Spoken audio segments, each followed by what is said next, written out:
வருவார் அழைத்து வாடி வடலூர் வடதிசைக்கே வந்தால் பெறலாம் நல்ல வரமே, வந்தால் பெறலாம் நல்ல வரமே.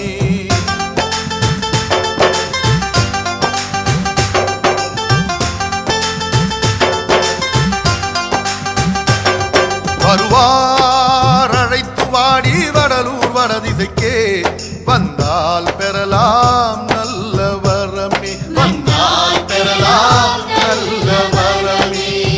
திருவார் பொன்னம்பலத்தே செழிக்கும் குஞ்சித பாதர், திருவார் பொன்னம்பலத்தே செழிக்கும் குஞ்சித பாதர், சிவசிதம்பர போதர் தெய்வ அருட்பெரும் ஜோதி அருட்பெரும் ஜோதி அருட்பெரும் ஜோதி அருட்பெரும் ஜோதி. பொன்னளிக்கும் நற்புத்தியும் தந்து நின் அருள் துணை மலர் தியானமே மன்னவை திட வேண்டும் என்ன பலகால் இடம்.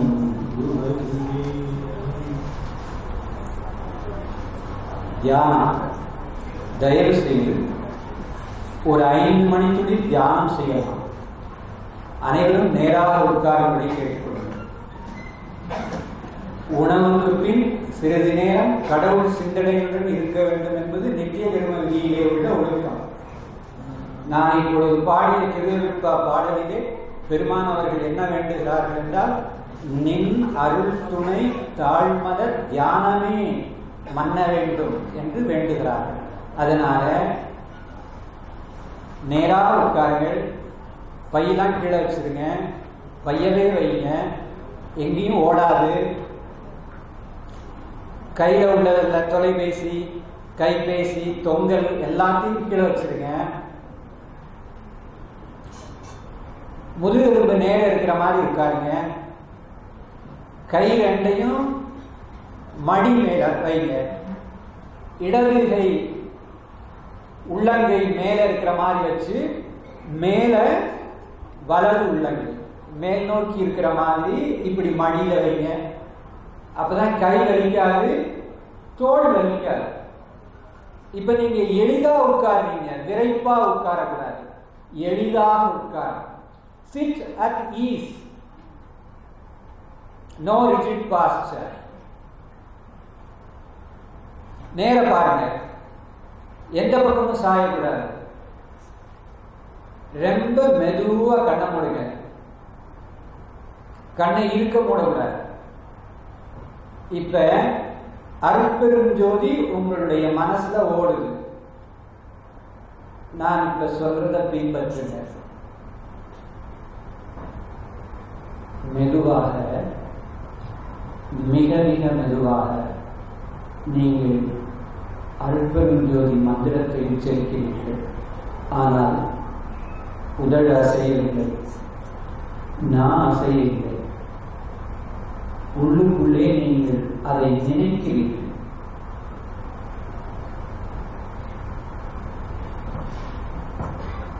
இப்பொழுது உங்களுடைய கவனத்தை உங்கள் இதய பகுதியிலே செலுத்துங்கள். நன்றாக உற்று கேட்டீர்கள் என்றால் உங்களுடைய இதய துடிப்பு உங்களுக்கு தெரியும்.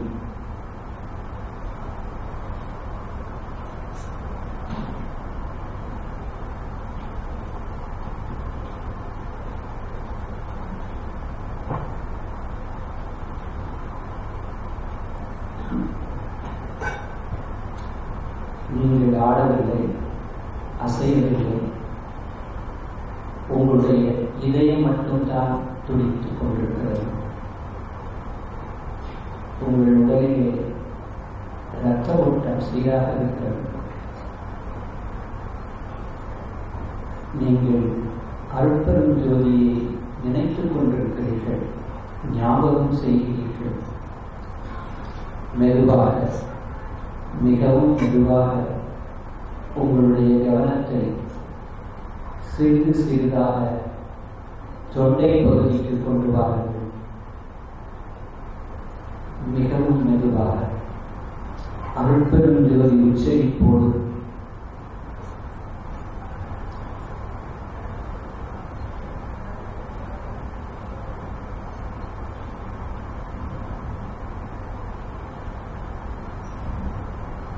உங்கள் இதய துடிப்பு மிகவும் சீராக இருக்கிறது.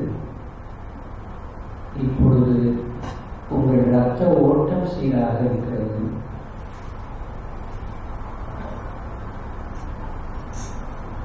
மிகவும் மெதுவாக உங்கள் கவனத்தை உங்கள் மூச்சில் செலுத்துங்கள். அருட்பெருஞ்சோதி உச்சரித்துக் கொண்டே கவனியுங்கள். உங்களுடைய மூச்சு காற்று மிகவும் சீராக அமைதியாக இருக்கிறது. நீங்கள் பெருமூச்சு வாங்குவீர்கள். நீங்கள் மூச்சு உள்வாங்குதலும் வெளிவிடுதலும் மிகவும் மெதுவாக இயங்குகின்றன. உங்கள் இதய துடிப்பு, இரத்த ஓட்டம், மூச்சு எல்லாமே இப்பொழுது மிகவும் சீராக அமைதியாக நடந்து கொண்டிருக்கின்றன. உடல் அசைவில்லை. உடலிலே உள்ள அசைவுகள் எல்லாம் சீராக மாறிவிட்டன. இப்பொழுது அருட்பெரும் ஜோதி உச்சரித்துக் கொண்டே உங்களுடைய கவனத்தை இரண்டு புருவங்களுக்கும் மத்தியில் செலுத்துங்கள்.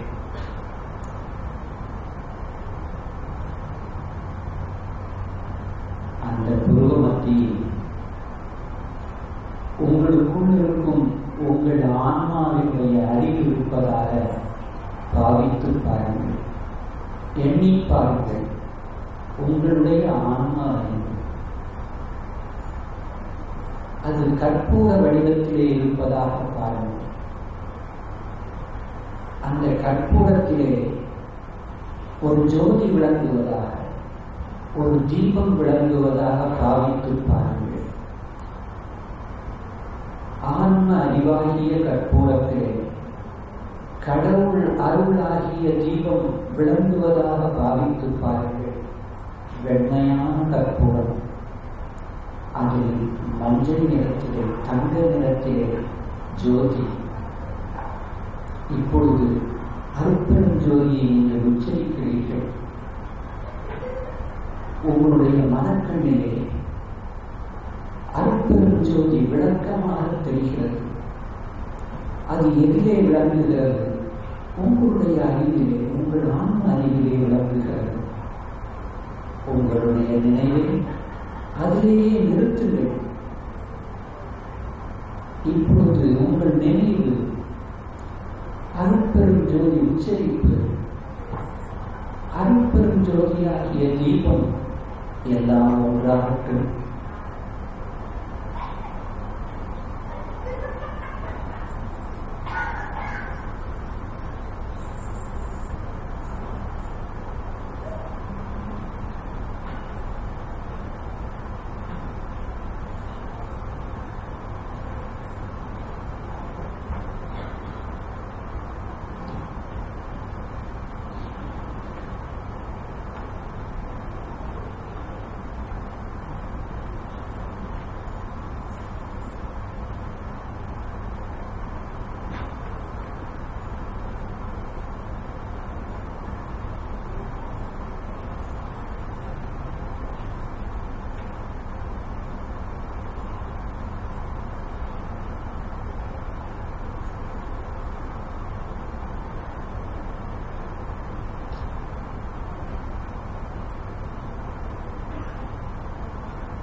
மிகவும் மெதுவாக எல்லா உயிர்களும் இன்புற்று வாழ்க என்று பொது பிரார்த்தனை ஒன்றை செய்து கொள்ளுங்கள்.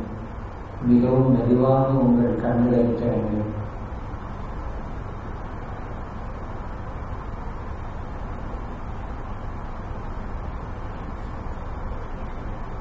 இப்பொழுது உங்கள் விரல்களை எல்லாம் மடக்குங்கள், கைகளை சிறிது அசையுங்கள், கால்களை சிறிது அசைத்துக் கொள்ளுங்கள். நீங்கள் உண்மையிலேயே உறங்கவில்லை என்றால், உணர்வோடு தியானம் செய்திருந்தால், இதுவரை இல்லாத ஒரு அமைதி உங்களுடைய உடலிலும் உள்ளத்திலும் நிலவும். இதை நீங்கள் உணரவும். இது சிறிய தியானம்.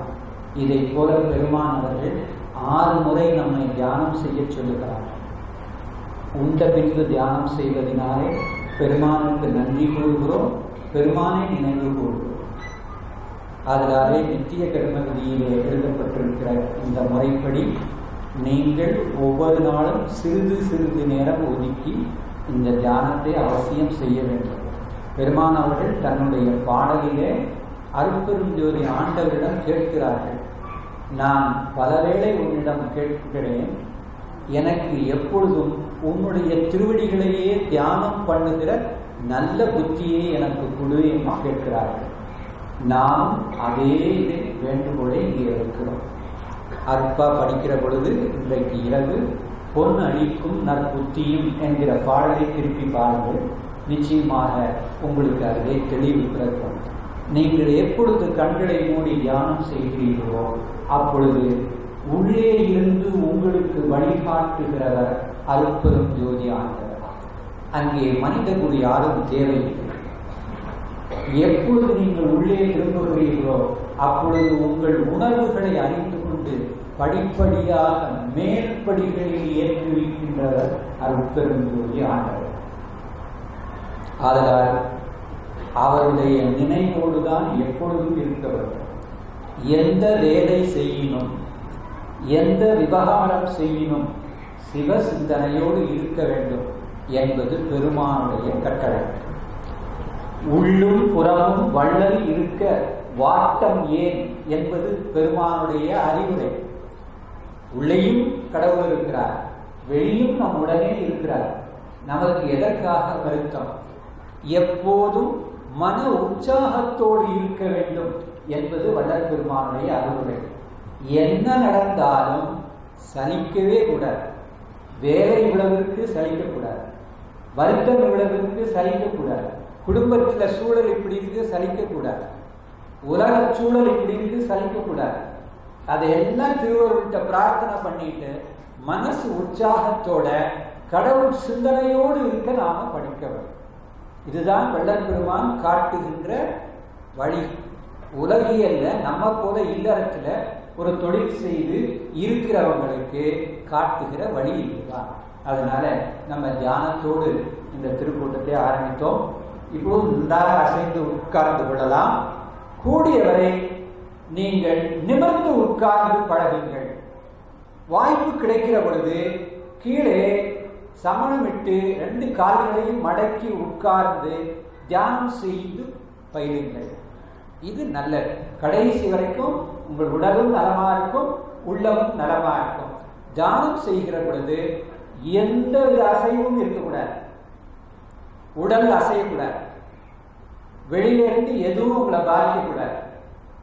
உள்ள அசையக்கூடியது ஒன்னே ஒண்ணுதான், மனம்.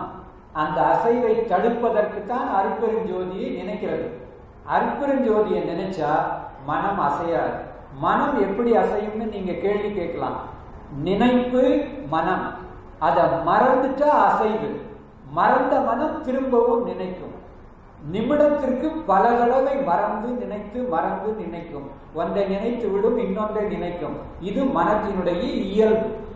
அதனால அதை மறக்க விடாம ஒரே நினைவா நிறுத்தினா தியானம்.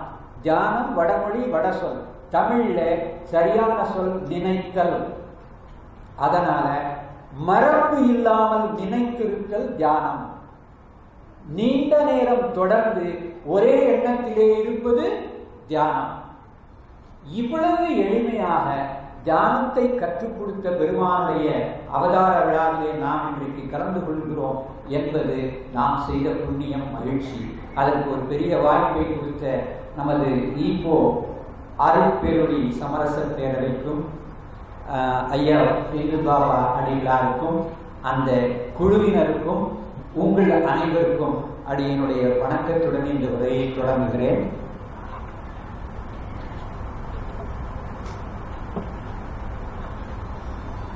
பெருமானுடைய அவதார நாள்ல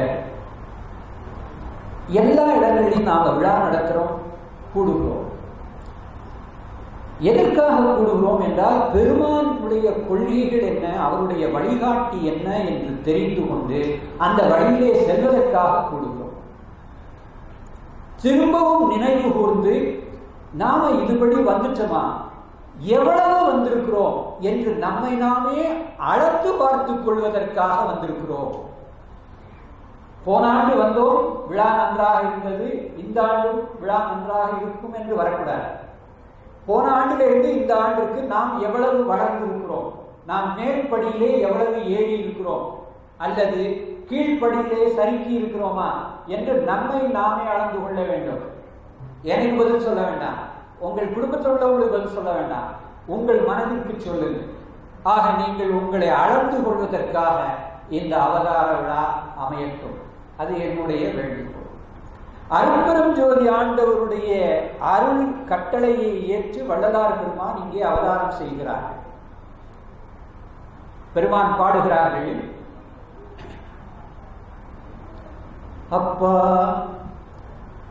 எனக்கு எய்ப்பினில் வைப்பாயிருக்கின்ற ஆரமுதே, தப்பாது தந்திரம் மந்திரம் யாவையும் தந்து உலகில் நீயே என்னை வருவித்து இசைவுடனே, தப்பாத மந்திரம் தந்திரம் யாவையும் தந்து வெப்பானது தவித்து உலகில் ஐந்தொழில் செய்ய விதித்தனையே, விதித்தனை நீயே எந்தன்னை மகனாக விதித்து உளத்தே பதித்தனை என் உள்ளே பதிந்தனை. அருட்பெரும் ஜோதி ஆண்டவர்கிட்ட பாடுறார், நீயே என்னை வருவித்தாய் இசையுடனே. இசையுடனே ரொம்ப பொருத்தமா எனக்கு தந்திரம் மந்திரம் எல்லாத்தையும் கொடுத்தாய். உலகில் என்ன செய்ய சொன்னாய் என்றால் ஐந்தொழில் புரிய சொன்னாய். அதுவும் எதற்காக என்றால் உலகத்திலே இருக்கிற வெப்பமாகிய சூடு அது தணிவதற்காக. உலகத்தில் என்ன வெப்பம் சூடு இருக்கு? மனப்பிணக்கினாலே, சாதி வேறுபாட்டினாலே, சமய வேறுபாட்டினாலே குறிக்கோள் தெரியாமல் செல்லுகின்ற மனிதர்கள், அவர்களிடையே ஏற்படுகிற மோதல். இந்த வெப்பமெல்லாம் தவிர்த்து எல்லாருக்கும் அருள் கிடைக்க வேண்டும் என்பதற்காக என்னை நீயே வருவித்தாய். உங்களுக்கு எல்லாருக்கும் நல்லா தெரிஞ்ச பாட்டு இன்னொரு பாட்டு இருக்கு.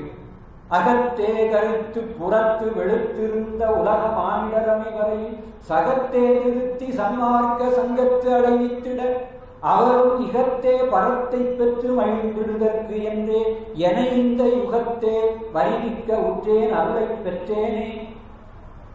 எல்லாருடைய உள்ளமும் கருப்பு, வெளியில வெளுப்பு. அதை திருத்தி சன்மார்க்க சங்கத்திலே அடைவிப்பதற்காக வள்ளலார் பெருமானை அருட்பெரும் ஜோதி ஆண்டவர் அனுப்பினார். கடையில போய் கத்திரிக்காய் வாங்கிட்டு வந்தா அது அப்படியே சமையல் போட்டுடலாமா? முதல்ல தண்ணீர்ல அலசணும், அப்புறம் என்ன செய்யணும், காம்பு எடுக்கணும், அப்புறம் என்ன செய்ய போறோமோ அதுக்கேற்ற மாதிரி அறியணும் இல்லையா? இதை திருத்துதல்னு தமிழ்ல சொல்லுவாங்க. காய் திருப்தியாச்சான்னு ஊர்ல கேட்பாங்க. அப்ப சமைப்பதற்கு பக்குவமாக காயை திருத்தினால்தான் காய் பயன்படும். அதுபோல முதல்ல இங்க உள்ள மக்களை திருத்தினால்தான் சன்மார்க்க சங்கத்துல கொண்டு போய் சேர்க்க முடியும். ஆனா மக்களை திருத்தணும்னா சன்மார்க்க சங்கத்துல சேர்த்த பிறகுதான் இப்ப திருத்த முடியுங்கிற வாய்ப்பு இருக்கு. ரெண்டும் ஒன்ன விட்டு ஒண்ணு மாற முடியாது. திருத்தணும்னா அங்க சேரணும், அங்க சேர்ந்தா தான் திருத்தலாம். ஆண்டவர் என்ன கட்டளை இடுகிறார்? இவர்களையெல்லாம் திருத்தி நீ சன்மார்க்க சங்கத்துல சேருங்க. வள்ளல் பெருமான் ஒரு சுருக்க வழி ஒண்ணு கண்டுபிடிச்சார். ஜீவகாருண்யம் என்று ஒரு வழியை கண்டுபிடிச்சார். தர்மசாலையை அமைச்சார். இங்க பசிங்கிறவங்களுக்கெல்லாம் நீ வந்து சோறு போடு, தாகமா இருக்கிறவங்களுக்கு தண்ணீர் விடுன்னு.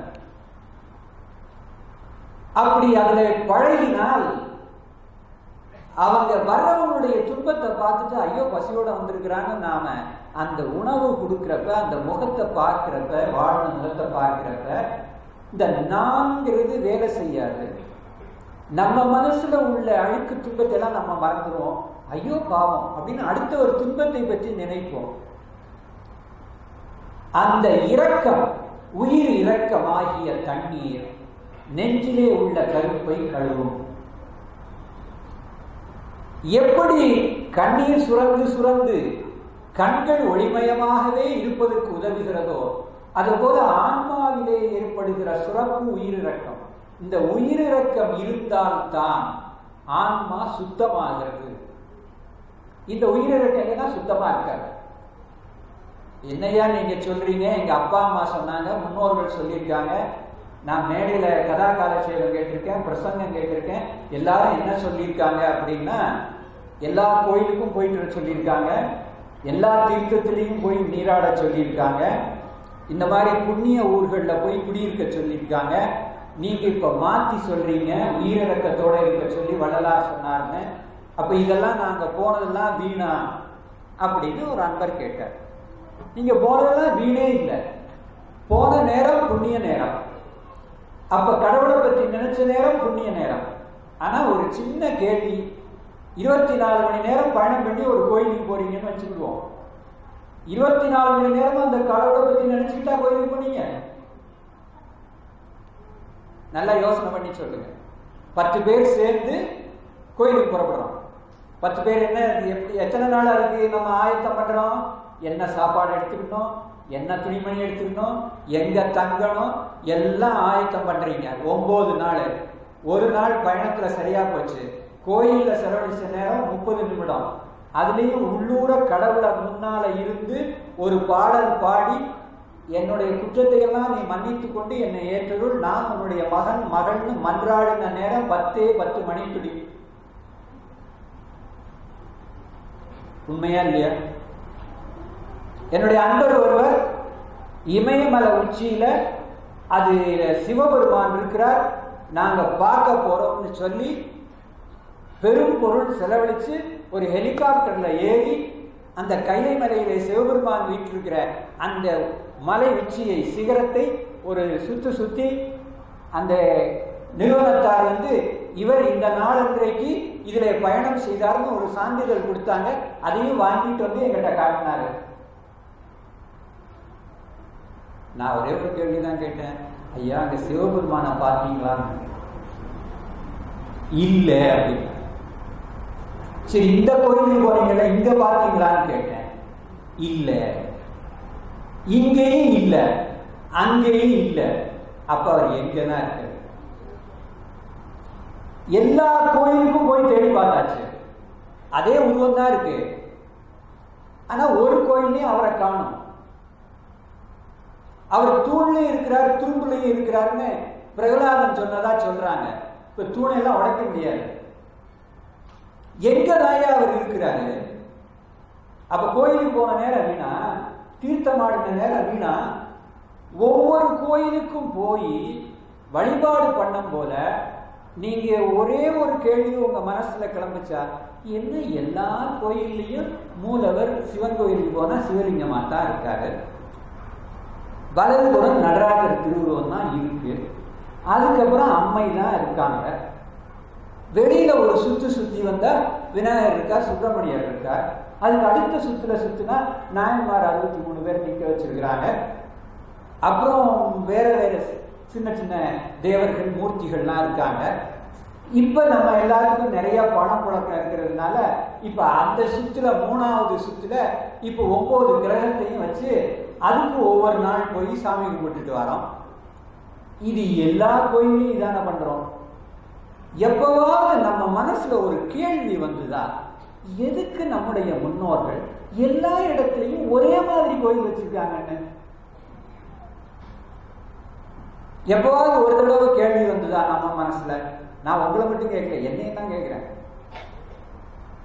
போய் மண்டிட்டு வணங்கம் போலையும் 8 அங்கங்களும் மண்ணில் படுற மாதிரி தோய்ந்து வணங்கம் போலையும் நீ எல்லா இடத்துலையும் இந்த கல் திருவுருவிலேயே எனக்கு காட்சி அளிச்சுக்கிட்டு இருக்க. உண்மையிலேயே உன்னுடைய திருவுருவம் என்ன அப்படின்னு ஒரு கேள்வி கேட்டீங்களா? உங்க அப்பா அம்மாட்ட எவ்வளவு கேள்வி கேட்டிருக்கீங்க?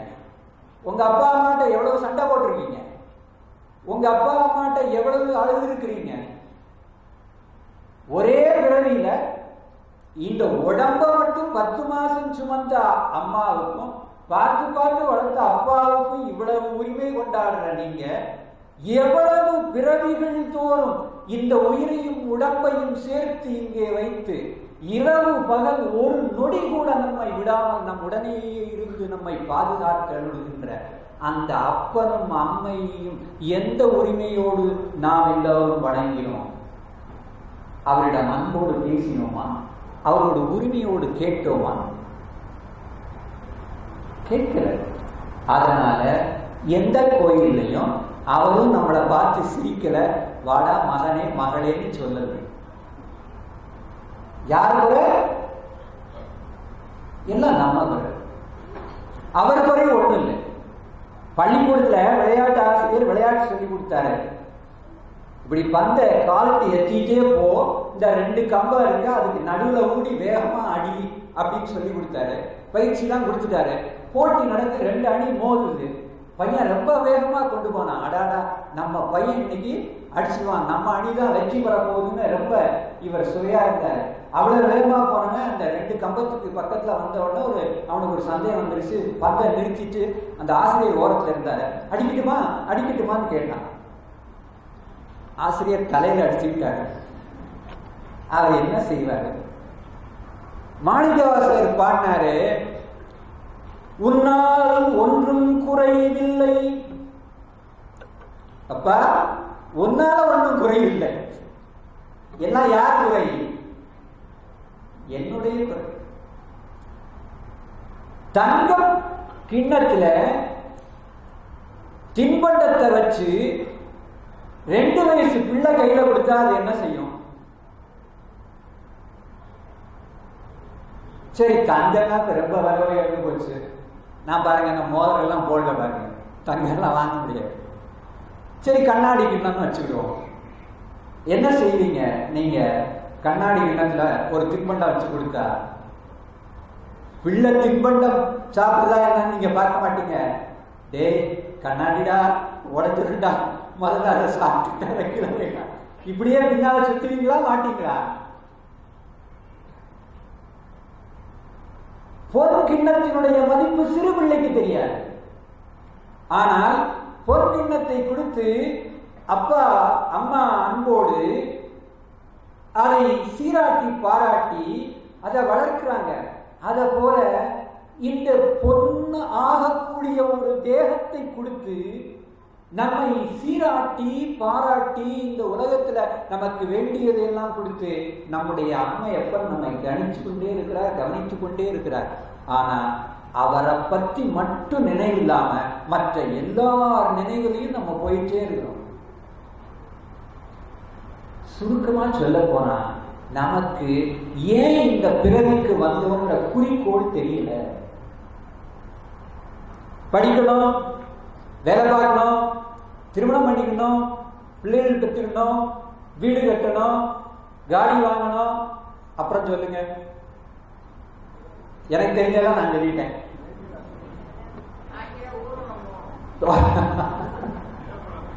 வேற ஏதாவது சொல்லுங்க, வாழ்க்கையினுடைய குறிக்கோள் சொல்லுங்க. இந்த சரி, இப்ப அடுத்த தலைமுறைக்கு போயாச்சு. ஐயா சொல்றாங்க பிள்ளைகளுக்கு திருமணம் பண்ணி வைக்கணும்னு. பிள்ளைகளுக்கு திருமணம் பண்ணி வச்சாச்சு, அப்புறம் பேரன் பேத்தியை பார்க்கணும். அப்புறம்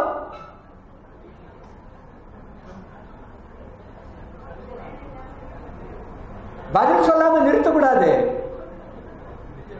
கண்டு எங்க பார்க்குதோ அந்த கால் நடக்குதா இல்லையா? நடக்குது இல்ல? அப்ப நம்முடைய கருத்துல ஏதாவது ஒண்ணு இருந்தா தானே அதை பார்த்தே நம்ம வாழ்ந்துகிட்டு இருப்போம் இல்லையா? கருத்துல ஒண்ணுமே இல்லாம வாழ முடியாது.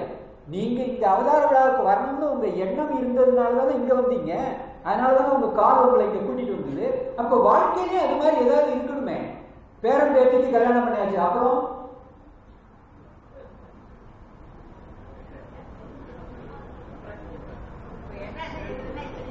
என்ன செய்யறதுன்னு தெரியல.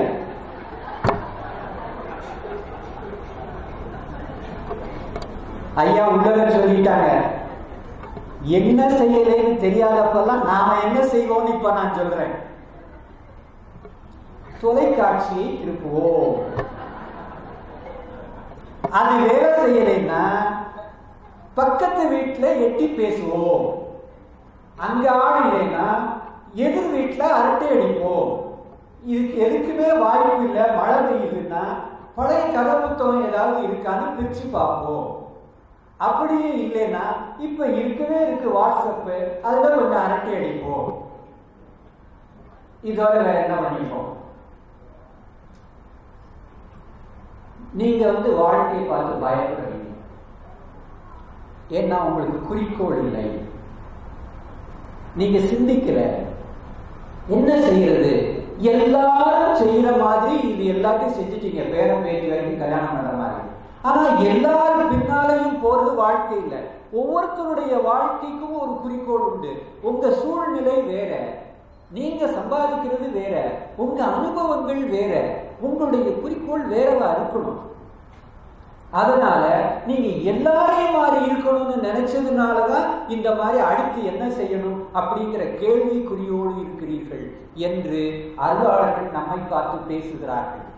நீ இங்கே பிறவி எடுத்தது, உன்னை எடுக்க வைத்தது, உனக்கு ஒரு அனுபவத்தை கொடுத்து உன்னை மேல் படியிலே ஏற்றி தன்னோடு சேர்த்துக் கொள்ளுவதற்காக கடவுள் செய்த செயல்.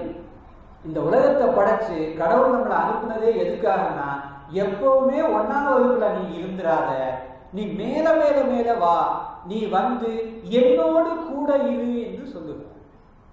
அப்பா அம்மா கூட இருக்கிறதுல எவ்வளவு ஆனந்தம். இங்க அற்புதஞ்சோதி ஆண்டவர் எழுந்தருளி நீங்கள் அனைவரும் என்னோடு வாருங்கள் என்றால் எத்தனை பேர் வருவீர்கள்? பாருங்க, 2 பேர் தான் கை தூக்கியிருக்காங்க. இப்ப கொஞ்சம் ஒரு 20 பேர் சொல்லியிருக்காங்க. இன்னும் நிறைய பேர் யோசனை பண்ணிட்டு இருக்காங்க. இப்ப கூப்பிட்டா போக முடியுமா? முடிக்க வேண்டிய கணக்கு நிறைய இருக்கு, வர வேண்டியது நிறைய இருக்குன்னு ஒருத்தர் 2 பேர் யோசனை பண்ணிட்டு இருக்காங்க. பரவாயில்ல போயிடலாம், நம்ம கொடுக்க வேண்டியதுதான் அதிகமா இருக்கு.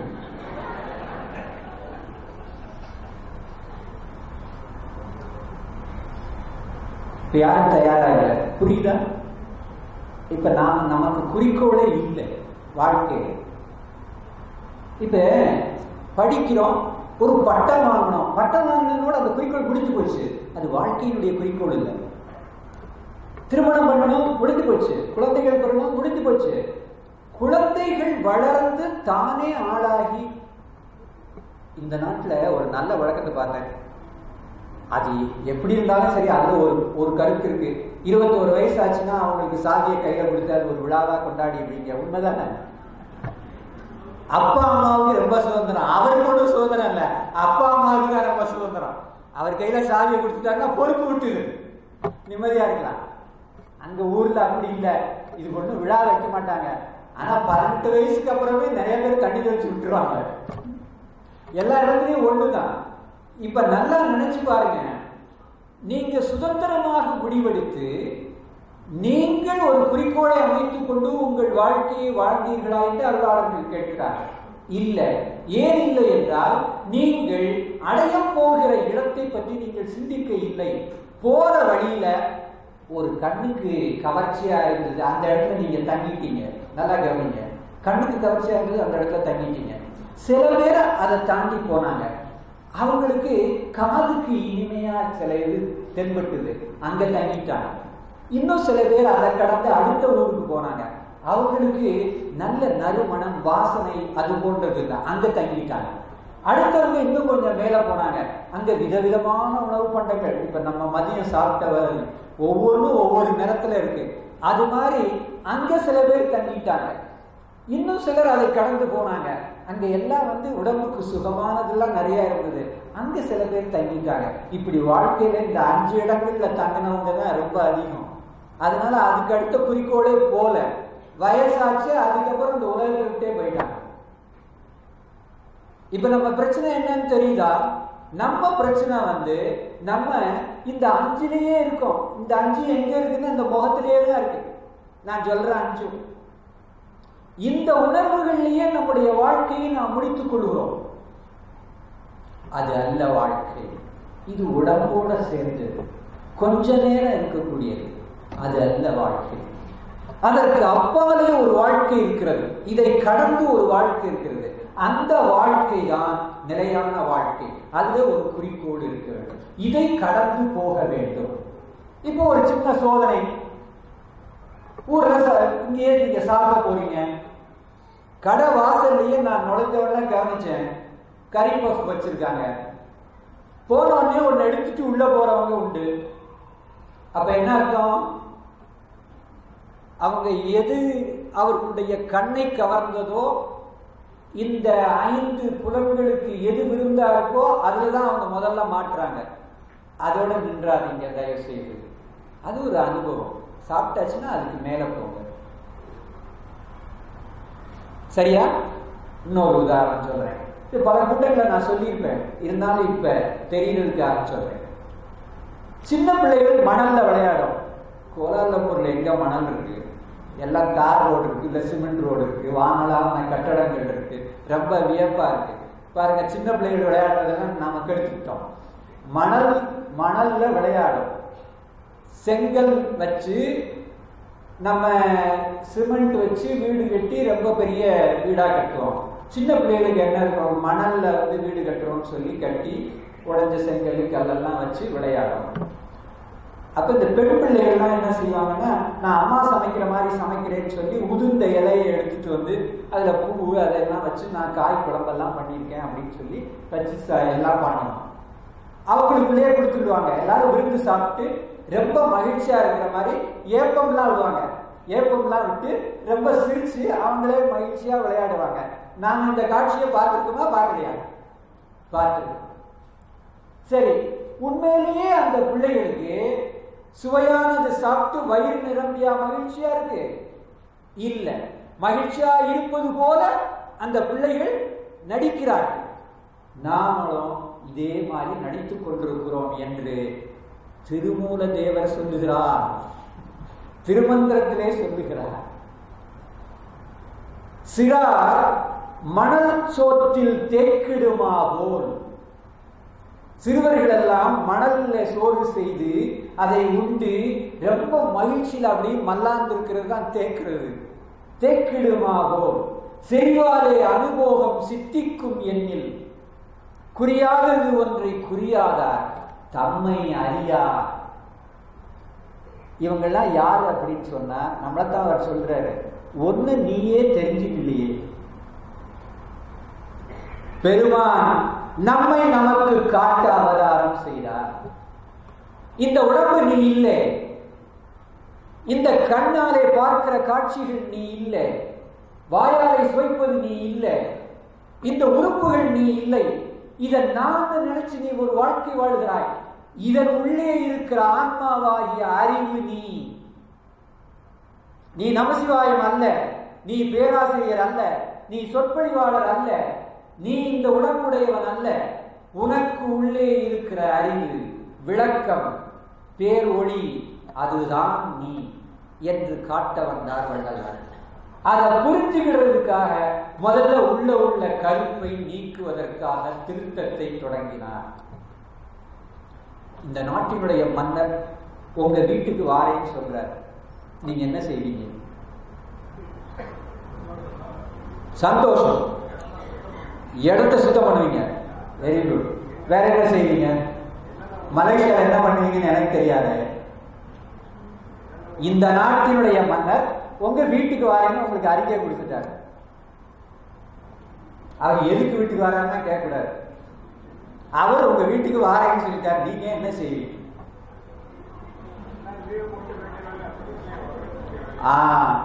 ஐயா சரியா சொல்றாங்க. கனகசபை ஐயா சொல்றாங்க, நாங்க விடுப்பு போட்டுட்டு வீட்டை சுத்தம் பண்ணி அவரை வரவேற்க தயாராகுவாங்க. உண்மைதானே? அதுக்கு அடுத்தபடி வேற என்ன செய்வீங்க? வீட்டுல இருக்கு சுத்தம் பண்றேன்னா என்ன அர்த்தம்? பழசையெல்லாம் வெளியேற்றிடுவீங்க. உண்மைதானே? வேண்டாதவங்க யார் இருந்தா அவங்களெல்லாம் அன்னைக்கு கூப்பிட மாட்டீங்கல்ல. சரி, வீட்டை சுத்தம் பண்ணிடுவீங்க, வர்ணம் அடிச்சு எல்லாம் பளபளன்னு ஆக்கி உங்களுடைய திறமையெல்லாம் காட்டி அவர் வரப்போகிறார் அப்படின்னு அலங்காரம்லாம் பண்ணி வாசல்லையே இருப்பீங்க. உண்மையா இல்லையா? சரி, ரொம்ப பேருக்கு யோசனை, இந்த நாட்டு மன்னர் வரமாட்டாரு, வந்தா பார்த்து. உங்க நாட்டில் வருவாரான்னு தெரியாது, எங்க நாட்டில் வருவாங்க, அழைச்சால் ரொம்ப தெரிஞ்சவங்கன்னா வருவாங்க. ஆனா ரொம்ப பாதுகாப்பு அதிகம், அதனால யாரும் கூப்பிட மாட்டாங்க. கூப்பிட்டாலும் அவரும் உனக்கு ஏப்பா சொல்ல, நீ என்னைய வந்து பாருங்க. உங்க நாட்டில் எப்படின்னு எனக்கு தெரியாது. அருட்பெரும் ஜோதி ஆண்டவர் அவர் அமைத்து கொடுத்த இந்த வீட்டிலே குடியிருக்க தயாராக இருக்கிறார். ஆனால் அவர் குடியிருக்கிறதுக்கு என்று ஏற்பாடு செய்திருக்கிற அந்த நெஞ்சாகிய அந்த அறை சுத்தமாக இல்லை. என்ன ஒரே ஒரு பிரச்சனை என்றால், அதுல 6 பேர் இப்பொழுது குடியிருக்கிறார்கள். இந்த நெஞ்சில 6 பேர் குடியிருக்கிறார். ஆனால் வாடகை கொடுக்காமல் குடியிருக்கிறார். என்னைக்கு வந்தாங்கன்னு தெரியல, நமக்கே தெரியல. முன்பணம்லாம் கொடுக்கல, மாதம் மாதம் வாடகையும் கொடுக்கல. வீடை சுத்தம் பண்றதுக்கு கூட அவங்க வெளியில போல. அதனால அவங்க இருக்கிற இடம் இருட்டாகி இந்த 6 பேரும் உள்ள இருக்கிறதும் நமக்கு மறந்து போய் நாம வாழ்க்கையில ஓடி வந்துட்டு இருக்கோம். அதனால அருளாளர்கள் சொன்னார்கள், வள்ளலார் பெருமான் சொன்னார், உன்னுடைய நெஞ்சிலே குடியிருக்க அருட்பெரும் ஜோதி ஆண்டவர் காத்து கொண்டிருக்கிறார். அதனால உன்னுடைய நெஞ்சை கொஞ்சம் சுத்தம் பண்ணுங்க. இப்போ எனக்கு ஒரு சந்தேகம் வந்து, நம்ம நெஞ்சு சுத்தமாக தானே இருக்கு, தினம் எவ்வளவு சோப்பு போட்டு மேலே தேய்க்கிறோம், தினம் பாராயணம் பண்றோம், நெஞ்சு சுத்தமாக தானே இருக்கு. உள்ள திரும்பி பாருங்கிறார். திரும்பி பார்த்தா நான் அசந்து போயிட்டேன். என்ன மாதிரி 6 பேர் என் நெஞ்சுக்குள்ள உட்கார்ந்துருக்காங்க, ஒருத்தர் 2 பேர் இல்லை. உலகத்துல 7 பேர் அசம்பல ஒன்னா இருப்பாங்கன்னு சொல்லுவாங்க. உண்டா இல்லையா? 7 பேரை பார்த்துருக்கீங்களா? உங்களை தவிர 6 பேரை எங்கேயும் பார்க்கல. இதுக்கெல்லாம் ஊருக்குலாம் வர வேண்டாம், அமெரிக்காவுக்குலாம் போக வேண்டாம். கொஞ்ச நேரம் கண்ணை மூடி உள்ள பார்த்தீங்கன்னா உங்க நெஞ்சுக்குள்ள 6 பேர் உட்கார்ந்துருப்பாங்க. அசம்பல உங்களை மாதிரியே இருப்பாங்க. அவங்க பேர் என்னன்னு சொல்லிடுறேன், இப்போ உங்களுக்கு புரியும். பேராசை, பெரும் கோபம், பெரும் கருணிக்கம், பெரும் மயக்கம், பெரும் பொறாமை, பெரும் செருக்கு.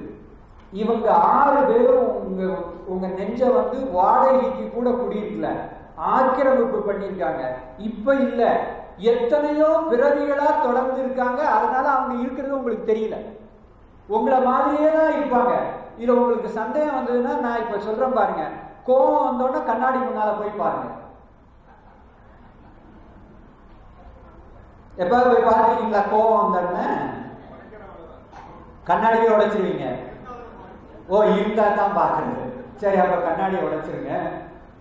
ஏன்னா கண்ணாடி முன்னால நிக்கலைன்னா எனக்கு வாழ்நாள் முடியாது. தலையை சீவுறது இல்லை, கண்ணாடி தான் என்னுடைய வாழ்க்கையே. அது காணாதுன்னு நான் கையில வேற கண்ணாடி வச்சிருக்கேன். நாங்க பாருங்க, பேண்ட்ல பின்னால வேற சீட்டு சொல்லி இருக்கோம். கோபப்பட்டால் நீங்கள் கோப வசமாகிறீர்கள். அப்ப கோபத்தினுடைய உருவத்திலே இருப்பது நீங்கள் தான். கோபம் வேறு, நீங்கள் வேறு அல்ல. கோப வசமாகிறீர்கள், பேராசை வசமாகிறீர்கள், பொறாமை வசமாகிறீர்கள். இந்த 6 பேரும் உங்க நெஞ்சில குடியிருக்கிறாங்க. இந்த 4 பேரும் இருக்கிற வரைக்கும் அருட்பெரும் ஜோதி ஆண்டவர் உள்ள போக முடியாது. அவரை வரவிடாமல் தடுத்துக் கொண்டிருக்கிறவர்கள் இந்த 6 பேர் தான். தினந்தோறும் அவர் பாராயணம் பண்றீங்கல்ல, இப்ப வள்ளலார் சொல்றத சொல்றேன் பாருங்க. அவ்வியம் ஆதி ஓர் 6ம் தவிர்த்தவே அவ்வியல் வழுத்தும் அருட்பெரும் ஜோதி. அவ்வியம்னா பொறாமை. பொறாமை முதலாகிய 6 பேர்களையும் அகற்றியவர்கள் வணங்குகிற வழுத்துகிற அருட்பெரும் ஜோதி ஆண்டவர். ஆயுள் ஆயுளாக பிறவி பிறவியாக உங்களோடு இருக்கிற இந்த 6 பேரையும் நீங்க வெளியில அனுப்ப முடியாதா என்று கேட்கிறார். பாராயணம் மட்டும் பண்ணக்கூடாது. சில பேர் 3/4 மணி நேரத்துல பாராயணம் பண்ணுவாங்க, சில பேர் 1.5 மணி நேரத்துல பண்ணுவாங்க, சில பேர் 1/2 மணி நேரத்திலேயே அருட்பெரும் ஜோதி அளவுல பாராயணம் பண்ணிடுவாங்க. படிக்கணும், அர்த்தம் புரிஞ்சு படிக்கணும், அதுபடி நம்ம வாழ்றமான நம்ம அளவு பார்க்கணும். அவதாரத்தினுடைய குறிக்கோளே நம்மளை முதல்ல அருட்பெரும் ஜோதி ஆண்டவர் கட்டிய இந்த வீட்டுக்குள்ள அவரை கொண்டு வர்றதுக்காக வள்ளலார் பண்ற வழிதான். அதனால நம்மளை பாராயணம் பண்ண சொல்றாரு. இந்த 6 பேரை வெளியில அனுப்பு. ஐயா, எப்படி வெளியில அனுப்பலாம்? ஆசை இல்லாமல் இருந்தால் பேராசைங்கிற ஆள் வெளியில போயிடுவார். இது என்ன வேடிக்கையா இருக்கு, ஆசைப்படாம இருக்க முடியுமா அப்படின்னு நீங்க கேட்கலாம். ஆசைனா என்னன்னு தெரியணும். ஒன்ன அனுபவிக்கணும்னு வேகம் வருது பாருங்க, அந்த வேகம் தான் ஆசை. இப்ப உன்னை பாக்குறீங்க, இத உடனே கடையில இருந்து வாங்கணும், உடனே அதை அனுபவிக்கணும் அப்படின்னு எண்ணுனீங்கன்னா அது ஆசை. கடையில பாக்குறீங்க, சரி இந்த கடையில இது இருக்கு அப்படின்னு நீங்க உங்க வேலையை பார்த்துட்டு போறீங்க. அப்புறம் எவ்வாறு தோணா வாங்குறீங்க, அது வாங்க முடியலன்னாலும் விட்டுறீங்க அப்படின்னா ஆசை இல்லை. உங்களுக்கு தேவைக்காக மட்டும் வாங்குகிறீர்கள் என்றால் நீங்கள் ஆசை இல்லாதவர்கள். அடுத்தவரை கவர வேண்டும் என்று நீங்கள் வாங்கினால் உங்களுக்கு ஆசையும் இருக்கு, பொறாமையும் இருக்கு. 1 இருந்தாலே இடம் போதாது, 2 இருந்தா எப்படி இடம் போகும்?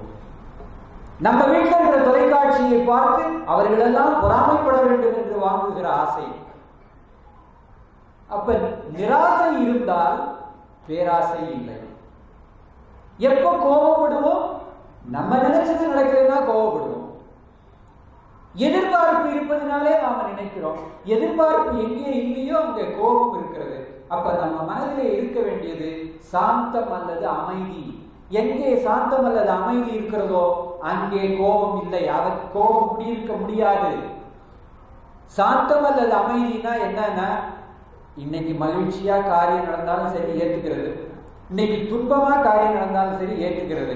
ஐயா, இது நடைமுறையில சாத்தியம் இல்லை, இப்படிலாம் கதை சொல்லாதீங்கன்னு நீங்களோ நானோ சொல்லலாம். அதனால அருளாளர்கள் என்ன சொல்றாங்க, ரொம்ப கவனமா சொல்றாங்க, வருத்தம் வந்தா அழு, ஆனா வாழ்நாள் முழுவதும் அதே வருத்தத்தை வச்சுட்டு அழாத. மகிழ்ச்சியா இருக்கணும்னா அந்த நேரத்துல இரு, ஆனால் அதையே ஆண்டுதோறும் கொண்டாடாது. அந்த நேரத்துல வருத்தமோ மகிழ்ச்சியோ இருக்கலாம், ஆனால் அதற்கு அடுத்தாற் போல சமநிலைக்கு வர வேண்டும். அந்த மகிழ்ச்சிக்கும் வருத்தத்துக்கும் பிறர் காரணம் அல்ல என்கிற மனத்தெளிவு நமக்கு வர வேண்டும். இதுதான் சாந்தம் அல்லது அமைதி. அடுத்தவங்க எப்பவுமே காரணம் கிடையாது, நமக்கு நாமே தான் பொறுப்பு, நாமே தான் காரணம். சூடான வார்த்தைகள் பரிமாற்றம் வருகிறது என்றால் நாம தான் காரணம். ஒருத்தரை பிடிக்கல, பகை வளருதுன்னா நாம தான் காரணம். அதனால பெருமான் அழகாக சொன்னார், சாந்தம் அல்லது அமைதியை குடி வைத்துக் கொள், அது தானாகவே கோபம் விலகிவிடும். ஏன் கருணைத்தனம் வருகிறது என்றால் பிறருக்கு உதவி செய்யக்கூடிய நல்ல குணம் இல்லை, உதார குணம் இல்லை. அதனால கருணைத்தனம் வருகிறது. அதனால் உதார குணத்தை வளர்த்து கொண்டால் கருணைத்தனம் வளராது, அது தானே வெளியேறிவிடும். ஏன் பொறாமை வருகிறது என்று சொன்னால், அடுத்தவர் நன்றாக இருக்க வேண்டும் என்கின்ற பொது பிரார்த்தனை இல்லை நம்மகிட்ட. வள்ளலார் என்ன சொல்றார், எல்லா உயிரிலும் வாழ்க என்கிற பொதுவிலை ஒரு பிரார்த்தனை செய்ய வேண்டும் என்று சொல்லுகிறார். அந்த பிரார்த்தனை நம்மிடம் வந்தால் பொறாமை நம்மை விட்டு விலகுகிறது. கடவுள் செயல்படி நடக்கிறது என்பதை உணர்ந்தால் நான் என்கின்ற அகங்காரம் அங்கே இல்லை. அதனால நான் செயல்படாத இடத்திலே கடவுள் செயல்படுவதனாலே மதம் அல்லது செருக்கு அல்லது அகங்காரம் அங்கே இல்லை, நெஞ்சை விட்டு வெளியே சென்று விடுகிறது. பெரும் மயக்கம் என்று சொல்லக்கூடியது மோகம். மோகத்தினுடைய அர்த்தம் வெளிப்பாடு எப்படி வரும்னா, கடையில பாக்குறதுலாம் எனக்கு வேணும், எதெல்லாம் அழகா இருக்கோ அதெல்லாம் எனக்கு வேணும், எதெல்லாம் மற்றவங்களால வாங்க முடியாதோ அதெல்லாம் நான் வாங்கணும். இதுதான் மயக்கம், இதுதான் மோகம். இப்படி எல்லாவற்றையும் அகப்படுத்திக் கொள்ள வேண்டும் என்கிற எண்ணம் எதனாலே வருகிறது? எல்லாருக்கும் கொடுத்து எல்லாரும் சாப்பிடுற மாதிரி அவங்களுடைய மகிழ்ச்சியிலே நம்முடைய மகிழ்ச்சி இருக்கிறது என்கிற உணர்வு நமக்கு இல்லாததுனாலே இது வருகிறது. குழந்தைகளுடைய மகிழ்ச்சியிலே அம்மா மகிழ்ச்சி அடைகிறார். மாணவர்கள் நன்றாக படித்து தேறினால் ஆசிரியர் மகிழ்ச்சி அடைகிறார். அதை போல அந்த மகிழ்ச்சி அடுத்தவருடைய மகிழ்வை பார்த்து நாம் மகிழ்கிற குணம் இருந்தால் இது வெளியில ஆக இந்த 6 பேரையும் வெளியேற்றுறது ரொம்ப ரொம்ப எளிது, நம்ம கையில தான் இருக்கு. அருளாளர்கள் அதைத்தான் சொன்னார். இந்த 6ஐயும் நீ வெளியேற்றி விட்டால் அங்கே ஆண்டவர் வருவார். அன்பனும் குடில் புகும் அரசே. நான் மன்னர் வருவாரான்னு கேட்டு நீங்க ஒருத்தர் கூட வாய தரல, ரொம்ப தயங்குனீங்க. வள்ளலார் என்ன சொல்றாரு பாருங்க, குடிசையா இருந்தால் கூட போதும், அங்கே அன்பு இருந்தால் ஆண்டவர். அன்பும் கடத்துள் அடங்கிடும் கடலே. கடல் போல பெரிய நீர்ப்பரப்பானாலும் ஆண்டவர் அன்புங்கிறது கொஞ்சம் ஒரு சின்ன குடம், அந்த குடத்துல கையில வச்சிருக்கிற கிண்ணம் அல்லது கலயம், அதிலே அவர் அடங்குவார் என்று சொல்லுகிறார்.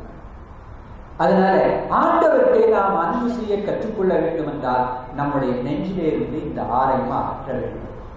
வள்ளலார் என்ன சொல்லுகிறார், இந்த 6ஐயும் அகற்றுவதற்காகவே சன்மார்க்க சங்கம் அமைக்கப்பட்டது என்று சொல்லுகிறார். ரொம்ப பேர் ஊருக்கு வந்திருப்பீங்க, தர்மசாலையை பார்த்திருப்பீங்க. சன்மார்க்க சங்கத்துக்கு அங்க தனியா ஒரு கட்டடம் இல்லை இல்லையா? வடலூர் வந்திருக்கிறீங்க, எல்லாரும் பார்த்துருக்கிறீங்க. ஞான சபை கட்டடம் இருக்கு. தர்மசாலை வருவீங்க, ஞான சபை வருவீங்க, திரும்பிடுவீங்க. சன்மார்க்க சங்கம் எங்க இருக்கு? இந்த இருக்கு. இந்த கூட்டம் ஒரு சன்மார்க்க சங்கம் தான். பெருமான் அப்படி சொல்லுகிறார். ஒரு கட்டடத்திலே இயங்குகிற சங்கத்தையே சன்மார்க்க சங்கம்னு நாம சொல்ல வேண்டியதில்லை. அமைப்பு ரீதியில ஒரு முகவரி வேணும், சட்டத்துக்காக அப்படி வச்சிருக்கிறோம். ஆனால் நானும் நீங்களும் எங்கே இருந்தாலும் சன்மார்க்க சங்கம் தானே. இப்படி என்னுடைய அமெரிக்க சொந்தங்களை பார்க்க வேண்டும் என்கிற ஆசையில தானே நான் இங்க வர்றேன். நம்மை பிணைத்தது எது? சன்மார்க்க சங்கம் என்பதுதானே நம்மை பிணைத்தது. நாம் ஒரு கட்டடத்திலேயா சந்திக்கிறோம்?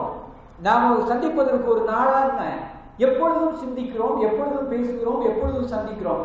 அதுபோல சன்மார்க்க சங்கத்து சேர்ந்து தர்மசாலையிலே பணி செய்வதன் மூலம், ஜீவகாருண்ய பணியிலே இருப்பதன் மூலம் உள்ளத்திலே உருக்கம் ஏற்பட்டு அதிலே உள்ள மாசுகள் களையப்பட்டு இறைவன் வருவிப்பதற்கு ஏற்ற இடமாக அமைகிறது.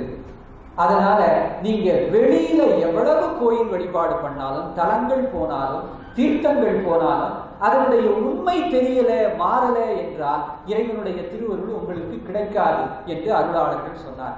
திருமூலர்ல ஆரம்பிச்சு வள்ளலார் வரைக்கும் இந்த கருத்தை வற்புறுத்தி இருக்கிறார். கோயில் வழிபாடு கூடாதுன்னு அவங்க சொல்லல. என்ன சொன்னாங்க?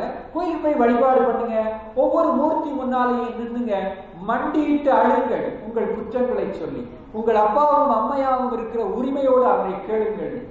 எத்தனை திரைப்பட பாட்டு நமக்கு தெரியும், அத்தனை சாமி பாட்டு தெரியுமா? ஏன் தெரியல? எத்தனை பாடல்கள் நம்ம திரும்ப திரும்ப போட்டு கேட்கிறோம். திருக்குறளை எத்தனை தடவை திரும்ப திரும்ப போட்டு கேட்கிறோம். ஐயா வந்திருக்கிறாங்க, திருக்குறள் நூல் அருமையாக வெளியிட்டு இருக்கிறோம் என்கிட்ட சொல்லிட்டு இருந்தாங்க பிளான்ல இருந்து. நாம எதை மீண்டும் மீண்டும் சிந்திக்கிறோமோ அதே ஆகிறோம். அதுதான் தியானம். அப்படி சிந்தித்து பார்ப்பதற்காக வள்ளலார் பெருமான் என்ன சொன்னார்? இந்த புராணங்கள் சொல்லி இருக்கிற கருத்துப்படி கோயில்கள் அமைக்கப்பட்டிருக்கின்றன. ஆனா கோயில் கருத்துக்களை தெரிவிப்பது அடையாளமே ஒழிய அது உண்மை அல்ல.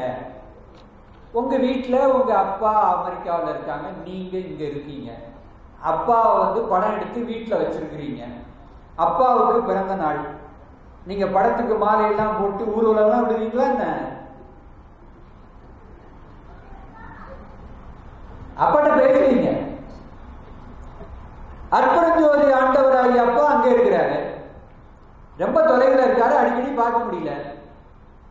ஆனா நீங்க உடனே எங்க அப்பா இல்லைன்னா நான் வாட்ஸ்அப்ல பேசுவேன், நேரம் பேசுவேன், அவர்கிட்ட தான் நேரம் பேச முடியல. அவர்கிட்ட நேரம் பேச முடியலன்னு யார் சொன்னா உங்களுக்கு? நீங்க கண்ணை மூடி உட்கார்ந்து அப்பான்னு அவரை கூப்பிடுங்க. அவரை அப்பான்னு கூப்பிடுறதுக்கு ஆனா சொல்றதுக்கு முன்னாலே அவர் உங்களை நினைப்பார். என்னையா நீங்களா கதை விடுறீங்கன்னு நீங்க யோசிக்காது. திருமூலர் சொல்றதைத்தான் நான் உங்களுக்கு சொல்றேன். நான் சொல்ற எதுவுமே என்னுடைய சொந்த கதை கிடையாதுங்க. திருமூலர் சொல்றது, அருட்பிரகாச வள்ளலார் சொல்றதுதான் இப்ப நான் உங்கள்கிட்ட சொல்றேன். நினைக்கில் நினைக்கும் நினைப்பவர் தம்மை. திருமந்திரம் ஐயா காலையில எத்தனை திருமந்திரம் அழகா சொன்னாங்க. நினைக்கில் நீ நினைச்சா, நினைக்கும் ஆண்டவர் நினைப்பார். யார நினைப்பவர் தம்மை, யார நினைக்கிறாங்களோ அவர் ஆண்டவர் நினைக்கிறார். அதனாலதான் அவர் சொன்னார், எந்த வேலை செய்யணும், எந்த விவகாரம் செய்யணும், சிவசிந்தனையோடு இருக்க வேண்டும். மற்ற சிந்தனையில இருக்கு. ரொம்ப எளிமையா ஒரு உபாயம் சொல்லி கொடுத்தார். எப்பொழுதும் மனதை இழுத்து புருவ மத்தியில் நிறுத்த வேண்டும்.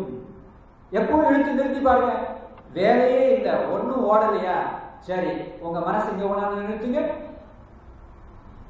அது சிற்றவையாகும் என்று சொல்லுகிறார் வள்ளலார் பெருமான். சிற்றவையை தேடி இப்ப நீங்க கோயிலுக்கு நம்ம எல்லாம் போயிட்டு இருக்கிறோம். வள்ளலார் சொல்ற, நீ இருந்த இடத்துல இருந்தே சிற்றவையை அங்கேயே கொண்டு வர சொல்லலாம். எங்குமாய் விளங்கும் சிற்றவை இடத்தே, அந்த ஆண்டவருடைய பேரறிவு எல்லா இடத்துலையும் விளங்குது. அப்ப இங்கேயும் விளங்குகிறது. நீ இங்கிருந்தே அந்த சபையை காணலாமே.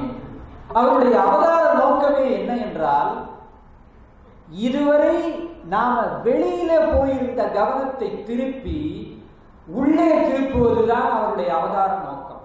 ஏன்னா வெளியில நாம வித்தியாசமான கோயில், வித்தியாசமான சடங்குகள், ஒவ்வொரு ஜாதிக்கும் ஒவ்வொரு சடங்கு, ஒவ்வொரு குடும்பத்துக்கும் ஒரு சடங்கு, ஒவ்வொருத்தரும் அவங்கவங்கள குரு, சித்தர், மகான், சுவாமின்னு சொல்லி ஒவ்வொரு பாதை காட்டி நம்மளை இழுத்துட்டு போயிட்டாங்க.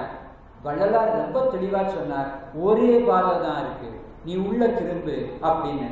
ஞான சபை அமைச்சார் சொன்னார், இது அடையாளம்னார். ஞான சபை அடையாளம்னார். நீ உள்ள போ, ஒளி வடிவமாக விளக்கமாக இருக்கிற அருட்பெரும் ஜோதி ஆண்டவரை மெல்லன துதி. சத்தம் போட்டு துதிக்க சொல்லல, அடுத்தவங்க காது கிளியிற அளவுக்கெல்லாம் உச்சரிக்க சொல்லல. அருட்பெரும் ஜோதி மந்திரத்தை மெல்லன துதி. அப்ப மெல்லன துதிச்சுட்டே வாங்க. நீங்க உங்க காது மட்டும் கேட்கிற மாதிரி அருட்பெரும் ஜோதி மந்திரம் சொல்லுங்க. ஒடுங்குதா இல்லையான்னு பார்ப்போம். மனம் நிச்சயமாக ஒடுங்கும், அதிலே லயிக்கும். எங்கே மனம் லயிக்கிறதோ அங்கே ஆண்டவர் எழுந்திருக்கிறார். ஒரு சின்ன கதை.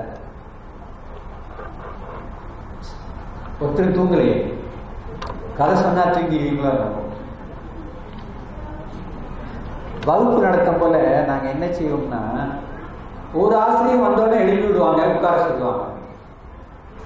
சில சமயம் நாங்க வகுப்புல என்ன செய்யறதுன்னா, நடுவே எல்லாரும் எந்திரிச்சு நின்னுங்கன்னு சொல்லுவோம்.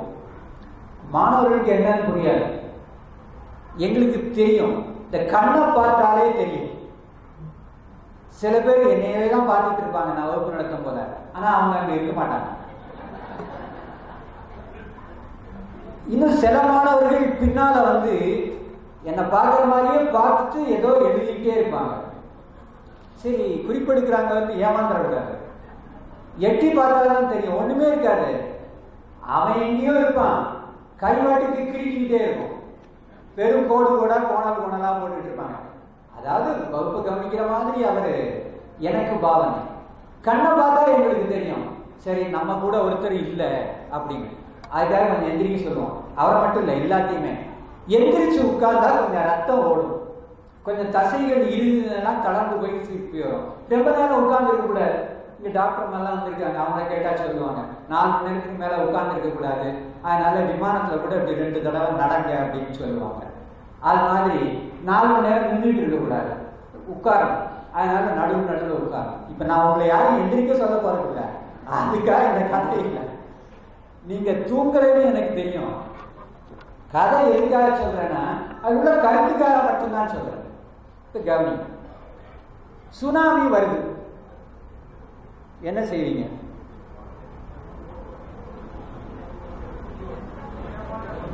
உயரமான இடத்துக்கு போகணும். கோலாலம்பூர்ல எது உயரமான இடம்? எல்லாரும் போய் அவர் நடிக்க முடியும்.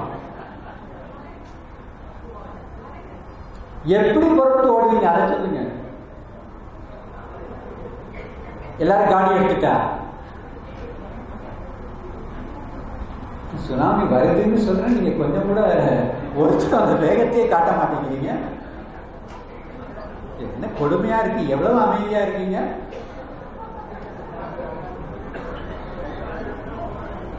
சுனாமி வருதுன்னு சொன்னால் அது உண்மையா பொய்யான்லாம் கேட்கறதுக்கு கூட நேரம் இருக்காது. துண்டு துணியெல்லாம் எடுக்கிறதுக்குலாம் நேரம் இருக்காது. வீட்டு சாவி, பணப்பை, கார் சாவி எடுக்கிறதுக்குலாம் நேரம் இருக்காது. சுனாமி வருது காப்பாத்திக்கணும்னா வீட்டில் உள்ளவங்க நினைவு கூட வராது.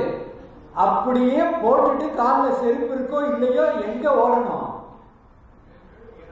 மேடு உயரமான இடத்துக்கு போகணும். அங்கேயும் சுனாமி வருதுன்னா ஒருத்தர் கேட்டாரு சுனாமி வருதுன்னு உடனே ரொம்ப தண்ணி பிரச்சனையா இருக்கு சென்னை ஊர்ல எல்லாம். அவர் கேட்டாரு சுனாமி தண்ணியில குடிக்கலாமான்னு கேட்டாரு.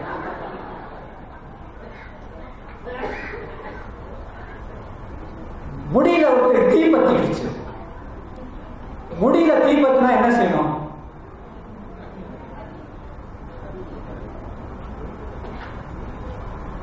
முடியல, தீ பத்திடுச்சுன்னா உடனே ஓடணும், அணைக்கணும், ஏதோ ஒன்று செய்யணும். அதானே செய்யணும். சரி, இப்ப நான் என்ன சொல்றேன், ஒரு சுனாமி இப்ப வந்துட்டு இருக்கு. அந்த சுனாமி எப்ப வரும்னு தெரியாது. ஆனால் சுனாமி வருதுங்கிறது தெளிவா தெரியுது. அதுக்கு நாம தயாரா என்று அருளாளர்கள் நம்மை கேட்கிறார். சுனாமினா ஆடி பேரலை அப்படிங்கிறது தமிழ்ல சொல்றது. சுனாமி வருதுன்னு சொன்னப்புறமும் கூட நமக்கு அந்த எச்சரிக்கை வந்தப்புறம் கூட நம்ம உடனே எந்திரிச்சு ஓட தயாராக இல்லை. அதனாலதான் நாம திரும்ப திரும்ப இதே வாழ்க்கையை வாழ்ந்து இறந்து போய் அடுத்த பிறவி பிறந்து அடுத்த பிறவிலே இதே மாதிரி அல்லல் பட்டு இறந்து போய் திரும்பவும் அடுத்த பிறவிலே அல்லல் பட்டு இறந்து போயிட்டோம். இதான் நடப்புல உள்ள உண்மை. நீங்க நம்பினாலும் ஒத்துக்கிட்டாலும் ஒத்துக்கிடாட்டாலும் இதான். யார் ஒருவர் சுனாமி வருகிறது என்றவுடன் தீவிரமாக அதிலிருந்து தப்பிக்க வேண்டும் என்று ஓடுகிறாரோ அவர் ஒருத்தர் தான் இந்த பிறவியிலே இருந்து நாம் தப்பிக்க வேண்டும் என்று எண்ணுகிறார். அந்த எண்ணம் வருகிற வரை நமக்கு தேடல் வராது. தேடல் வராத வரை கடவுளை நாடமாட்டோம், குருவை நாடமாட்டோம். அவரை நாடாத வரை நாம் உள்ளே திரும்பி சிந்திக்க மாட்டோம். சிந்திக்கவில்லை என்றால் மனிதன் மனிதன் அல்ல. நமக்கும் விலங்குகளுக்கும் வித்தியாசம். அதனால இப்பொழுது நாம சிந்திக்க வேண்டியது உள்முகமாக திரும்புங்கள். இது எல்லாம் அடையாளம். இப்ப ஞான சபைக்கு வருவோம், அது அடையாளம். அந்த ஞான சபை எது? இந்த மனித உடம்பிலே இருக்கின்ற ஆன்மாவாகிய ஞானவாசம். அங்கே இருக்கிற ஒளி இறைவனுடைய அருள் ஒளி. அதை வெளியில எதுக்காக காட்டுறாங்க? அடையாளமாக காட்டுகிறாங்க. ஆனா நாம எங்க அதை பார்க்கணும்? நம்ம உள்ளே பார்க்கணும். அதுக்கு நாம எப்படி தகுதி பண்ணணும்?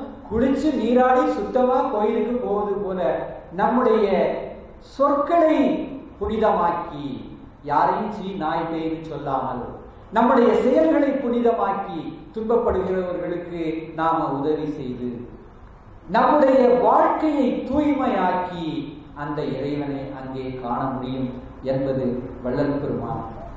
அப்படி இருந்தால் மேலே ஏற போகிற படியை ஏறி மேலே போகலாம். அப்படி மேலே போயிட்டா சுனாமி, பிறவி என்கின்ற சுனாமி உங்களை தாக்காது, இறப்பு என்கிற சுனாமி உங்களை தாக்காது. இதற்கு தத்துவமாக பெருமான் அவர்கள் அழகாக சொன்னார்கள். அருட்பெரும் ஜோதி அகவல்ல நீங்க அடிக்கடி பாராயணம் பண்ற அடி. ஏறா நிலவிசை எந்தனை ஏற்றி ஆறாறு காட்டிய அருட்பெரும் ஜோதி. ஆண்டவர் வள்ளலார அப்படியே மேல் படியில ஏற்றிட்டு போனாரா. ஏற்றிட்டு போய் இது ஒரு 36 படி இருக்கு பாரு அப்படின்னாரா. 17வது அடியா நினைவு இருக்கா உங்களுக்கு? அகவல் பாராயணத்துல 311வது அடியில சொல்ற வள்ளலார், என்ன ஆண்டவர் இந்த 36 படியின் மேல கடந்து நடுவுல நிக்க வச்சு என்னைய அந்த நிலைக்கு கொண்டு வந்துட்டார். முதல்ல காட்டினேன்னு சொன்னார். 311வது அடியில ஏறா நிலை நடுவிசை ஏற்றி எந்தனையே ஆறாறு கடத்திய அருட்பெரும் ஜோதி. அங்கே காட்டிய அருட்பெரும் ஜோதி, இங்கே கடத்திய அருட்பெரும் ஜோதி என்று பெருமான் தெரிவித்தார். அப்ப அருட்பெரும் ஜோதி ஆண்டவர் நம்ம அந்த படியில ஏற்றுவிப்பதற்கு தயாராக இருக்கிறார். நீங்களும் நானும் தயாராக வேண்டும். அப்படி தயாராகணும்னா என்ன செய்வது? ஜீவகாருண்யம் என்கின்ற விரைவு பேருந்திலே ஏறுங்கள். அது மற்ற பேருந்தை விட வேகமா உங்களை அழைச்சிட்டு போகும். அப்படி ஏறுறப்ப நீங்க மட்டும் தயவு செய்து ஏறுங்க. உங்களோட உள்ள அந்த 6 பேரையும் கீழே விட்டுருங்க. அவங்களுக்கு சீட் எடுக்காதீங்க. நீங்கள் ஏறி அதுல போனால் முதல் நிறுத்தம் வரும். கதையை நல்லா கேட்டீங்க. முதல் நிறுத்தம் வரும். அந்த நிறுத்தத்திலே பேச்சு நிறுத்தம் அப்படின்னு போட்டிருக்கும். அந்த இடத்துல பேச்சை விட்டுருங்க. அப்ப எல்லாரும் என்னை ஊமைன்னு சொல்லுவாங்க. அதையே இப்ப பதில் சொல்றீங்க. இத முதல்ல செய்யுங்க, அதுக்கப்புறம் நான் அடுத்த கேள்விக்கு பதில் சொல்றேன். அப்புறம் பேருந்து ரொம்ப விரைவா போகும். அடுத்த நிறுத்தம், 2வது நிறுத்தம் என்ன வரும்னா நினைவு நிறுத்தம்னு வரும். அந்த இடத்துல நினைக்கிறத நிறுத்திடுங்க. ஏன் நீங்க சொல்றது ரொம்ப கடினம்னு நினைக்கிறேன், இந்த பேருந்து வேண்டாம், வேற ஏதாவது எளிமையான பேருந்து இருக்கான்னு நீங்க கேட்காதீங்க. ஜீவகாருண்யமாகிய பேருந்து விரைவாக உங்களை எங்கே எடுத்து செல்லும் என்றால் அந்த உயிர் இரக்கத்தினாலே உள்ளம் தூய்மையாகி உங்களை ஒடுங்க செய்யும், மனம் லயிக்க செய்யும். அப்படி லயிக்கிறப்ப உங்க பேச்சு இயல்பாவே குறைஞ்சிட்டு வந்துடும். நீங்க யார்கிட்ட அடிக்க மாட்டீங்க, வாட்ஸ்அப் பேச மாட்டீங்க, கதை புத்தகம் படிக்க மாட்டீங்க. கொஞ்சம் கொஞ்சமா நீங்க ஒடுங்கிட்டே இருக்கும். அப்படி ஒடுங்கிட்டே இன்னும் கொஞ்சம் வேகமா அடுத்த நிறுத்தத்துக்கு போனீங்கன்னா அங்க உங்க நினைப்பு முழுவதும் அற்புதஜோதியிலே இருக்கும், தியானத்திலேயே இருக்கும். அங்கே நினைப்பு நின்றுவிடும். அதற்கு அடுத்தாற் போல 36 படி இருக்கும். அந்த 36 படியும் முத்திக்கு செல்கின்ற ஏணி. அந்த ஏணியிலே ஏறி 36 படிகளையும் கடத்து வைக்கிறவர் இறைவர். அவர் கூடயே உங்களை கடத்து வைப்பார். அப்படி கடந்து நீங்கள் காண்கிற காட்சி இறைவனுடைய திருக்கோயில் காட்சி. அங்கே இறைவன் வேறு, நீங்கள் வேறல்ல, நீங்கள் வேறு, இறைவன் வேறல்ல. அப்படி ஒரு நிறைவிலே நீங்கள் அது மரணமில்லா பெருவாழ்வு பெற்றவர்கள் பெறக்கூடிய ஒரு பேரு. அதை நீங்களும் நானும் அடைய முடியும், சாமானியர்களும் அடைய முடியும். ஆனால் அவர்களுடைய தகுதி இதுதான். திருமூலர் அழகாக சொன்னார், 30 படி, 36 படி முத்தி ஏழியா. முத்தின இந்த மலம் நீங்குதல், அதுதான் ஏணினார். முத்தி ஏணியா ஒப்பிலா ஆனந்தத்து உள் ஒளி புக்கு, உள்ளே இருக்கிற ஒளி, உள்ளொளி புக்கு செப்பரிய சிவம் கண்டு தான் தெளிந்து அப்பரிசாக அமர்ந்திருந்தாரே. எப்பரிசாக அமர்ந்திருந்தார்? கடவுள் மயமாக அமர்ந்திருந்தார். பெருமானவர் ரொம்ப அழகாக சொல்லுகிறார், இக்கரை கடந்தில் அக்கரையே இருப்பது சிதம்பரம் சக்கரையே. எந்த கரை கிடக்கணும்? பிறவிங்கிற கரை கிடந்து அந்த கரைக்கு போகும். அப்படி போனா இந்த அனுபவம் எல்லாம் கிடைக்குமா? சொல்றாரு, கடல் கடந்தேன். எப்படி கிடைக்கிறாரு? கரை அடைந்தேன், காட்சி எல்லாம் கண்டேன், கோயில் கதவு திறந்திடப் பெற்றேன். அப்ப கரை கடந்துட்டீங்கன்னா கோயிலுடைய கதவு திறக்கப்படுது. நீங்க போய் ஒன்றும் திறக்க வேண்டாம், தானே திறந்து உங்களுக்காக வழிகாத்து கொண்டிருக்கிறது. அதனால இந்த அவதார நாளில வள்ளல் பெருமானுடைய வழிகாட்டுதலின்படி நம்முடைய உள்ளத்தை தூய்மையாக்கி ஜீவகாருண்யமாகிய விரைவு பாதையிலே சென்றோம் என்றால் 36 தத்துவங்களையும் கடந்து நாம் இறைவன் வீற்றிருக்கிற அந்த வெளி அனுபவத்தை பெறலாம். ஐயா வெளி சொல்லிதான் தொடங்கி வச்சாங்க.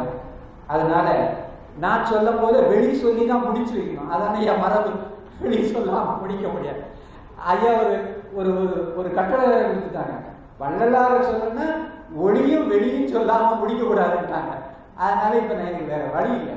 அதனால ஒரு வெளிப்பாட்டு சொல்லி தான் முடிக்கணும். இப்ப நாம இங்க எல்லாரும் வந்தோம், மகிழ்ச்சி தானே எல்லாத்துக்கும்? மகிழ்ச்சி. சாப்பிட்டதுனால மகிழ்ச்சியா இல்லை, கேட்டதுனாலையும் மகிழ்ச்சி இல்லையா? கண்ணுக்கும் மகிழ்ச்சி, செவிக்கும் மகிழ்ச்சி, உள்ளத்துக்கும் மகிழ்ச்சி. என்ன வள்ளலாரை பத்தி பேசுறோம் இல்லையா? அதனால இப்ப அவர் வள்ளலார் எப்படி பாடுறாரு பாருங்க. அவர் கடவுளை பார்த்தாராம், கடவுளை கலந்து கொண்டாராம், அது ஒரே ஆனந்தமா. அவர் எப்படி பாடுறாரு, நம்ம எல்லாம் காண முடியுமான்னு கோயிலா போறோம். அவர் எப்படி பாடுறாரு பாருங்க. அவரை பார்க்கலாம், அவர் எண்ணலாம், எழுதலாம், யாரெல்லாம் விரும்புறாங்களோ அவங்களுக்கெல்லாம் காட்டலாம், எடுத்து எடுத்து அவரை அனுபவிக்கலாம், நம்ம வாழ்க்கையில மகிழ்ச்சியா இருக்கலாம்னு ஒரே மகிழ்ச்சியில பாடுறாரு பாருங்க. கவனி, ஏன்னா ஐயா வெளியே சொன்னாங்கல்ல, இந்த பாட்டுல எப்படி பாடுறாரு பாருங்க. விண்ணலாம் கலந்த வெளியிலே ஆனந்தம் விளைந்தது, விளைந்தது மனமே. வெளிவந்துச்சு, அங்கே ஆனந்தம் விளைகிறது. விண்ணலாம் கலந்த வெளியிலே ஆனந்தம் விளைந்தது, விளைந்தது மனமே. கண்ணலாம் கழிப்ப காணலாம். யார் சொன்னா கடவுளை பார்க்க முடியாது? கண்ணலாம் கழிப்ப காணலாம், பொதுவில் கடவுளே என்று நம் கருத்தில் எண்ணலாம். எண்ணி எண்ணி எழுதலாம், எழுதி எழுதி ஏத்தலாம், எடுத்து எடுத்து உவந்தே உண்ணலாம், விளைந்தார்க்கு உதவலாம், ஓங்கலாம் ஓங்கலாம் உலகினி. இங்க வந்தவங்க எல்லாம் ரொம்ப உயர்ந்து ஓங்கி வளரலாம் என்று வள்ளலார் வாழ்த்துகிறார். அதனால கடவுளை காணலாம், அந்த இன்பத்தை எழுதலாம், அந்த இன்பத்தை பிறருக்கு சொல்லலாம், விளைந்தார்க்கு உதவலாம். ஐயா பாபா அடிகளார் இங்கே ஏற்பாடு பண்ணியிருக்கிறார். விரும்பினவங்க இங்கேயே வந்துடலாம், விளைந்தார்னா விரும்பினவங்க, விரும்பினவர்களுக்கு உதவலாம்னு தான் வள்ளலார் பாடுறார். நீங்க இதை தொலைக்காட்சியில ஒளிபரப்புனீங்கன்னா ஒருத்தர் கேட்பார், ஒருத்தர் கேட்க மாட்டாரு, சாப்பிட்டுக்கிட்டே ஒருத்தர் கேட்பாரு, அதை ஓடும் பின்னணியில இவர் வேற வேற செஞ்சுட்டு இருப்பாரு. அவங்க எல்லாம் விரும்பினவர்கள் அல்ல, நாம கொண்டு போய் திணிக்கிறோம். இப்ப இங்க இருக்கிறவங்க எல்லாம் விரும்பினவர்கள். பெருமான் எப்படி பாடுகிறார்கள், விளைந்தார்க்கு உதவலாம். அப்ப நீங்க விரும்பி வர வேண்டும். அருளாளர்கள் அதைத்தான் சொல்றாங்க, உனக்கு அந்த தேடல் வர வேண்டும். அதனால இந்த நல்ல நாளிலே உங்களை எல்லாம் சந்தித்து, மலேசிய சொந்தங்களை எல்லாம் சந்தித்து, ஒரு மன நிறைவோடு மகிழ்ச்சியோடு வள்ளல் பெருமானை பற்றி நினைவு கூர்ந்து அவர்களுடைய திருவடிகளை வழுத்தி அடியேன் உங்களோடு உரையாடுவதற்கும் உறவாடுவதற்கும் ஒரு வாய்ப்பு கொடுத்த அருட்பெருஞ்சோதி சமரச பேரவையினருக்கு அடியேனுடைய நன்றியை தெரிவித்து, இதுவரை பொறுமையோடு கேட்டுக்கொண்டும் தூங்காமல் தூங்கிக் கொண்டும் இருந்த உங்கள் அனைவருக்கும் என்னுடைய நன்றியை தெரிவித்து அமைகிறேன்.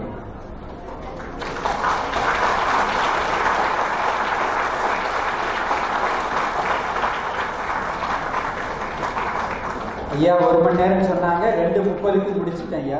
இன்னும் 1 நிமிடம் இருக்கு. ஒரே ஒரு பாட்டு மட்டும், வள்ளலார் பாட்டு, எப்பொழுதும் பாடுகிற பாடலை சொல்லி முடிக்கிறேன். கருணையிலா ஆட்சி கடிகி ஒழிக, அருள் நயந்த நன்மார்க்கர் ஆழ்க, தெருள் நயந்த நல்லோர் நினைத்த நலம் பெறுக, நன்கு நினைத்து எல்லோரும் வாழ்க இசைந்து.